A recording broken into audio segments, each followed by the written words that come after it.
નમસ્કાર વિદ્યાર્થી મિત્રો, સર્વોપરી કોમર્સ કોલેજમાં આપ સૌનું હાર્દિક સ્વાગત છે.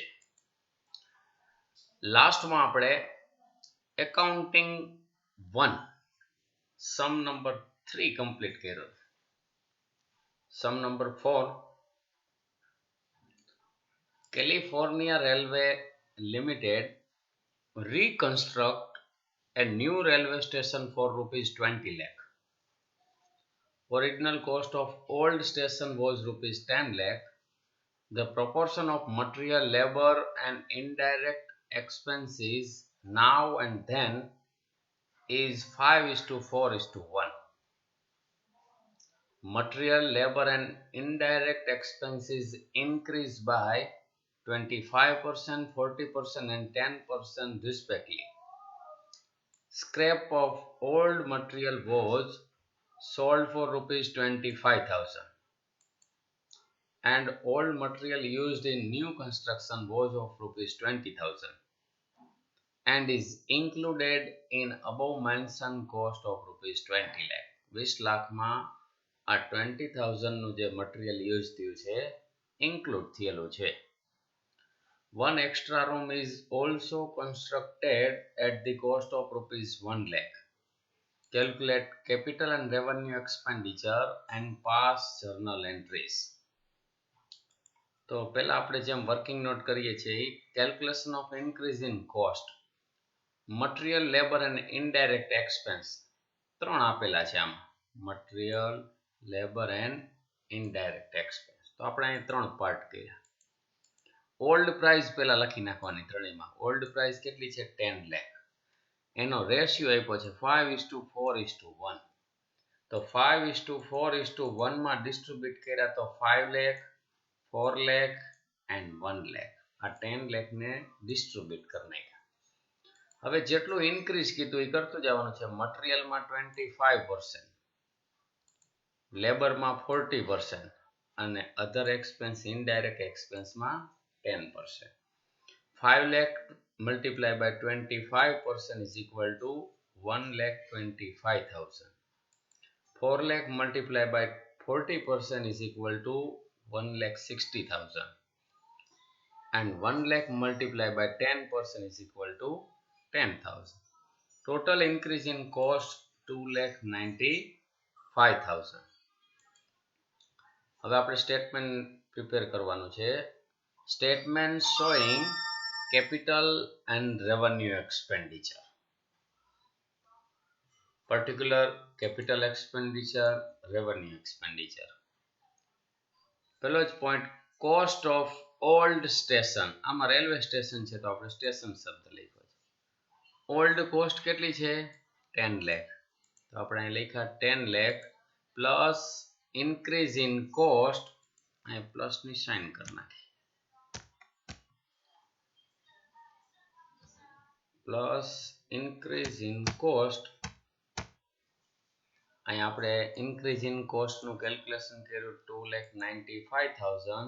આ બેનું ટોટલ કરી અને રેવન્યુમાં જવા દેવાના 12,95,000. Second point, price difference between new and old station. તો ન્યૂ પ્રાઇસ કેટલી આપી છે? અહીંયા આપી છે જો આપણને ન્યૂ પ્રાઇસ 20 લાખ. તો લખ્યા 20 લાખ.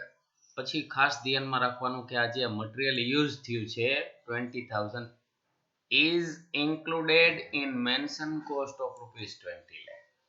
આ 20,000 નું જે મટીરીયલ યુઝ થયું છે એ ઓલરેડી 20 લાખમાં ઇન્ક્લુડ થયેલા છે. તો કાંઈ ઇન્ક્લુડ કરવાની જરૂર નથી. જો નોટ ઇન્ક્લુડેડ કીધા તો અહીં આપણે પ્લસ 20,000 કરે. માઇનસ ઓલ્ડ પ્રાઇસ કઈ કહેવાય? તો કે ફર્સ્ટમાં જે આપણે આવી હોય ને એ લખવાની છે. આ ઇન્ક્રીઝ કરીને આપણે રેવન્યુમાં મૂક્યું, એ માઇનસ કર્યા. જે ડિફરન્સ આવે એને કેપિટલ એક્સપેન્ડિચર કહેવાય, 7,05,000. Point number 3, less used of material and scrap of material. તો used in new construction, used of material 20,000 છે અને સ્ક્રેપ ઓફ મટીરીયલ આપ્યું છે 25,000. આપણે બે પોઈન્ટ અહીં લખી નાખ્યા.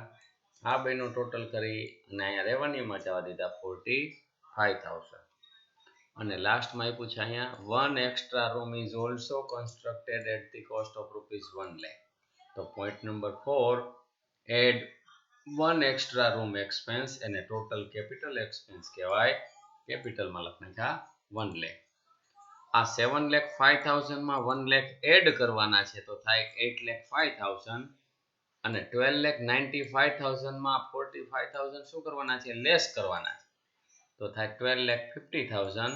એને શું કહેવાય net capital and revenue expenditure.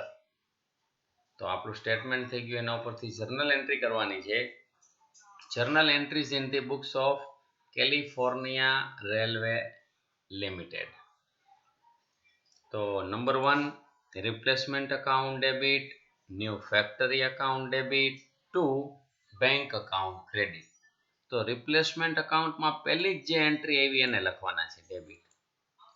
પછી ન્યૂ ફેક્ટરીમાં સેકન્ડ એન્ટ્રી છે એને લખવાના છે પણ એમાંથી હંમેશા યુઝડ ઓફ મટીરિયલ લેસ કરી નાખવાનું. તો આ 7,05,000 માંથી 20,000 તમે લેસ કરો તો કેટલા આવે 6,85,000. 2 બેંક અકાઉન્ટ આ બેનો ટોટલ કરી નાખવાનો એટલે 19,80,000. આ બધામાં એન્ટ્રી ફિક્સ જ રહે છે. આ જ રીતે આપણે કરી છે બરાબર એટલે ખાસ ધ્યાન રાખો. Number 2 new factory account. અહીંયા આપણે ન્યૂ સ્ટેશન પણ લખી શકીએ. બધી જગ્યાએ આપણે સ્ટેશન લખ્યું છે તો અહીં સ્ટેશન લખી નાખીએ new station.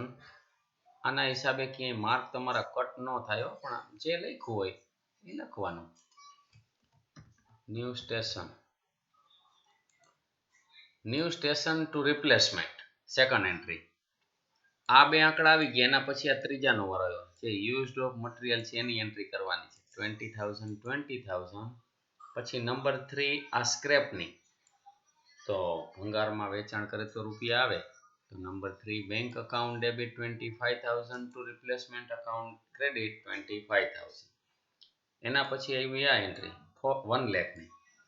New room extra અહીંયા કર્યો છે તો પૈસા જાય તો 1 extra room expense account debit 1 lakh to bank account credit 1 lakh. અને last entry revenue expenditure account close કરવાની. તો revenue expenditure account debit 12,50,000 to replacement account credit 12,50,000. તો અહીંયા આપણો સમ નંબર 4 કમ્પ્લીટ થાય. Sum number 5. Question number 5. Swarnim Gujarat Limited has replaced a 60-year-old asset's name education system having cost of ₹10 lakh for ₹27,30,000. જૂની કિંમત 10 લાખ છે અને નવી કિંમત 27,30,000. Cost includes material, labor and overheads in ratio 5:3:2 which has been increased by 50%, 30% and 20% respectively. All material worth ₹20,000 has been reused in the new construction which has not been included in the above mentioned cost. જો આ first સમ આવ્યો છે not bin included એટલે આપણે include કરવા પડશે.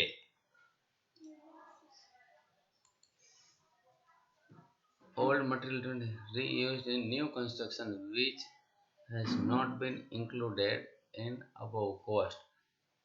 હાલો આમાં include કરવા પડશે આપણે એટલે ખાસ ધ્યાનમાં રાખવાનું. તમને બે રીતે આમાં સમજાવી દઈશ કઈ રીતે થાય.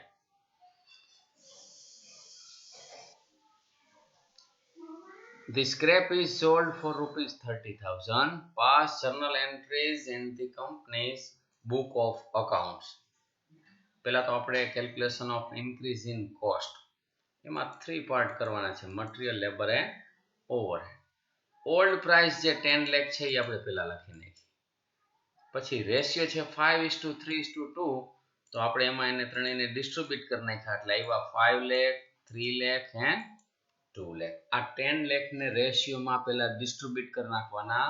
પછી પર્સન્ટેજ આપ્યા છે ભાઈ મટીરિયલમાં 50% છે, લેબરમાં 30% અને ઓવરહેડમાં 20% ઇન્ક્રીઝ. 5 લાખના 50% કરો તો 250, 3 લાખના 30% કરો તો 90,000 and 2 લાખના 20% કરો તો 40,000. Total increase in cost 3,80,000. એટલે increase in cost થઈ. બરાબર છે?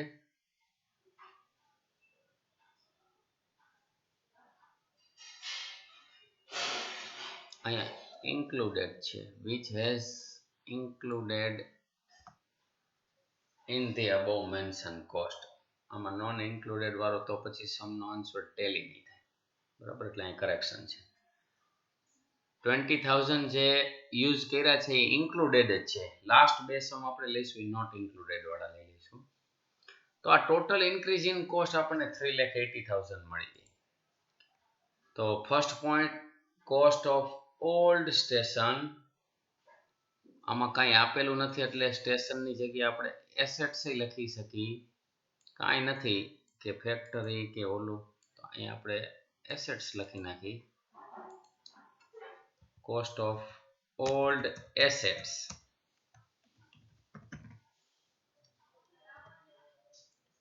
તો અહીંયા ઓલ્ડ આપી છે 10 lakh plus increase in cost આપણે આવી 3,80,000. રેવન્યુમાં મૂકી દીધા 13,80,000. સેકન્ડ પોઈન્ટ આવ્યો price difference between new and old assets. તો ન્યૂ પ્રાઇસ આપી છે 27,30,000. એમાં ઓલા 20,000 યુઝ થયા છે એ ઇન્ક્લુડ થયેલા જ છે એટલે કાંઈ ઇન્ક્લુડ કરવાની જરૂર નથી. તો 27,30,000 માંથી લેસ અહીંયા જે ફર્સ્ટ એન્ટ્રી આવી એ કરવાની છે.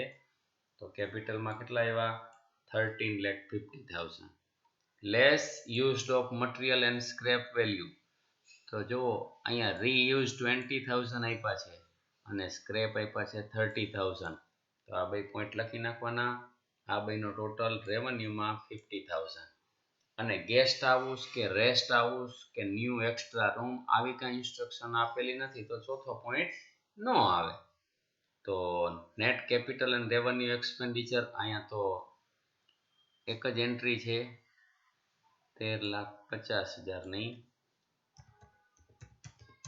બરાબર,